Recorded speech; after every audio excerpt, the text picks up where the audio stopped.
Olá pessoal, nós estamos aqui na exposição que comemora os 20 anos de existência do Clube de Colecionadores de Fotografia do Museu de Arte Moderna de São Paulo. O clube, criado em 2000 pelo então curador-chefe do museu, Tadeu Chiarelli, visa duas questões muito importantes que naquela virada de século marcaram de uma forma global o incremento das coleções de fotografia no contexto da arte contemporânea em instituições pelo mundo afora.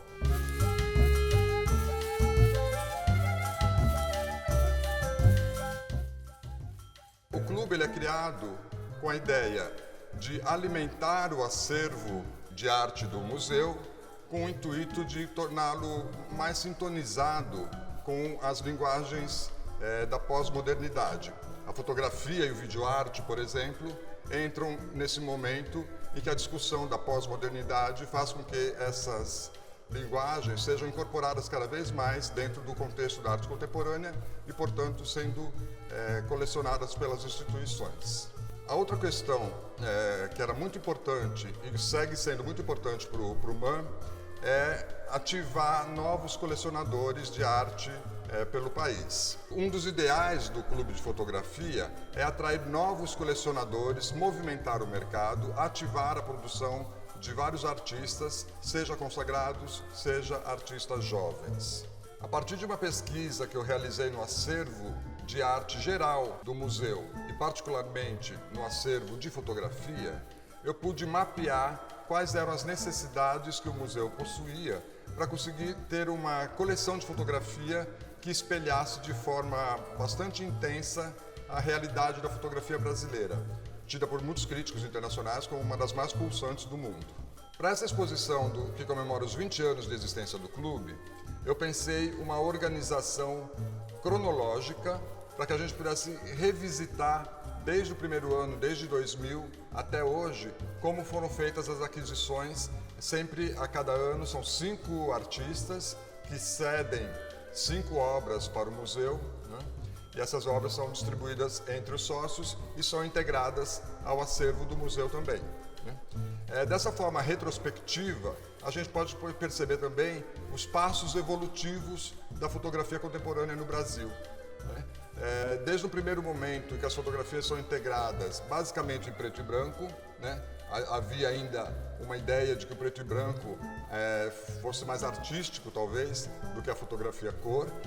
Isso é quebrado logo nos primeiros anos, a partir de 2004, 2005, e começa a ter uma grande contribuição de fotografias que vêm a partir de performances e de vários outros experimentalismos.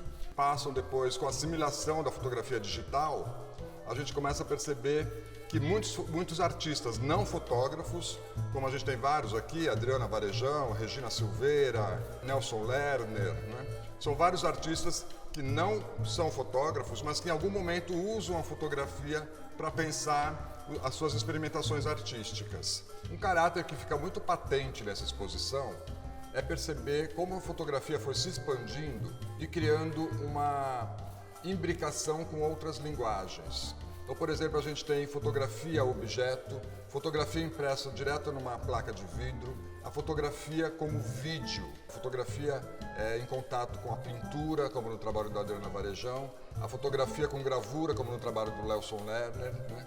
A fotografia, ela na verdade, ela vai se expandindo no passar desses 20 anos, né? Ela vai se expandindo como linguagem e ela vai visitando as outras linguagens. A fotografia talvez seja a mais generosa das linguagens nesse sentido, porque ela visita a performance, ora ela documenta, além de criar essas obras híbridas, exatamente no ponto de contato entre linguagens díspares.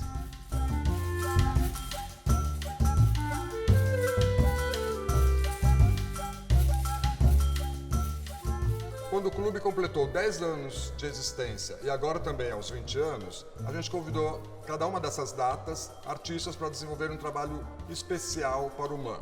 Nos 10 anos foi a Regina Silveira e agora, com os 20 anos, Mário Cravo Neto, né? Através do instituto recém-criado com o nome do Mário Cravo, a gente conseguiu a doação de uma obra singular que mostra os festejos religiosos e carnavalescos em Salvador, através de um registro muito particular do Mário Cravo Neto. Em 2006, quando eu assumi a curadoria do Clube de Colecionadores de Fotografia do MAM, após fazer o mapeamento do acervo, eu acabei criando 5 linhas de investigação que teriam como objetivo mapear o atual estado da fotografia brasileira e dessa forma poder abastecer o nosso acervo de uma maneira coerente e que fosse suprindo várias linhas de força da fotografia contemporânea brasileira, né? Um deles era vanguarda histórica. São esses artistas do passado que ajudaram no processo evolutivo da linguagem fotográfica no Brasil e que ainda não estavam no acervo. Artistas como Fernando Lemos, Nair Benedito, Geraldo de Barros, Thomas Farkas e outros. Uma segunda linha foi retrato e autorretrato, justamente para dar conta da grande produção de performance, né? De fotógrafos que fazem a performance diretamente para a câmera fotográfica e o produto final do trabalho deles vai ser a fotografia. Uma terceira linha foi identidade nacional, que era justamente com a ideia de dar conta de um dos aspectos mais pulsantes da fotografia brasileira, que é a fotografia documental e a fotografia que investiga as raízes identitárias do brasileiro. Uma outra linha foi documental imaginário, que é uma linha que começou a ficar muito mais clara a partir da metade dos anos 2000, de 2010 mais ou menos, que é quando vários fotógrafos, saindo do contexto das redações de jornal, das revistas, começam também a desenvolver suas pautas, investigando o que a gente vai chamar de Brasil profundo, né?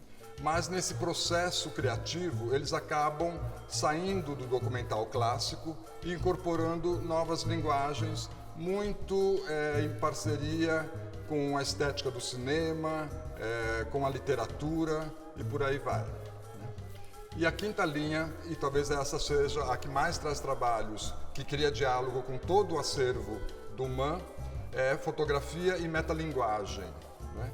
São trabalhos que muitas vezes vão estar interrogando, instigando o próprio jogo ilusório da representação pela fotografia. O processo criativo de construção dessa exposição dos 20 anos foi despertado a partir da ideia e da vontade de homenagear aqueles que acabam impulsionando a criação desses artistas e acabam também possibilitando várias ações aqui dentro do MAM, que são os sócios que anualmente contribuem com o museu. A gente foi visitar cerca de 12 sócios para saber como que as obras estavam convivendo nas suas casas, né? Muitos começaram as suas primeiras aquisições aqui no clube e depois se tornaram excelentes colecionadores, incorporando outras obras, mantendo contato com os artistas do clube, conhecendo melhor seus trabalhos, visitando os ateliês. Alguns, inclusive, começaram a usar a coleção do MAM em projetos educativos, e por isso a exposição dos 20 anos é uma grande homenagem a esses sócios. E essas fotos realizadas pelo Rogério Assis, elas vêm para a exposição e elas funcionam aqui como se fossem janelas que nos transportam para a casa desses sócios, né?